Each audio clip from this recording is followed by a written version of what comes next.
My name is Jack Davis. I'm the design director at 745 Studios. From the beginning of development, story has been very important to us in the game. We wanted to make much more than a performance game. We wanted to establish a world and a brand that people could get immersed in and learn its history and its characters, and after playing the game, want to learn much more about the world.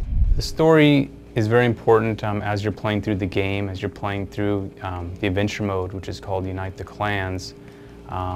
What you're doing in the gameplay is directly tied to how you're affecting the world and how you're bringing the world together. The premise behind Ohm is that what if there was this world very similar to our own, but in addition to this emotional power, music had a real physical power, that people could use music to manipulate the environment, to change nature or alter the weather or enhance your own physical or mental abilities.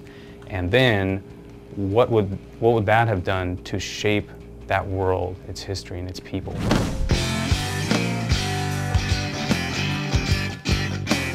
The people in this world who can manipulate mojo are called rockers. And so a rocker is not just, hey, someone who rocks, who plays music. It's actually a title. And rockers are agents of these musical clans who serve their frontman, who serve their clan with the power of music.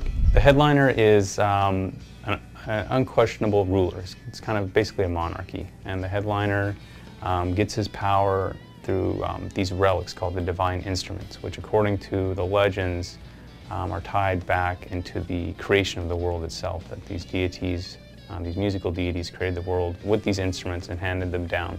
Eventually, the headliner's power grew very oppressive, and several of the rocker clans just outright rebelled against him and said, hey, we're not going to follow you anymore. And in response, the headliner issued this Edict of Silence, which banned the rebellious clans from playing within the city. So it's kind of like making live performances illegal. And so, this didn't cause the clans to stop playing, but rather they established these secret underground venues.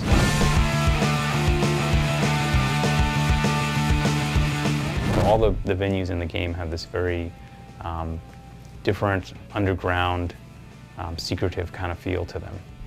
At the start of the game, a new headliner, Martin Rothschild, has just taken the reins of power. And he is even, he's even more oppressive and more dangerous than any headliner that's come before him.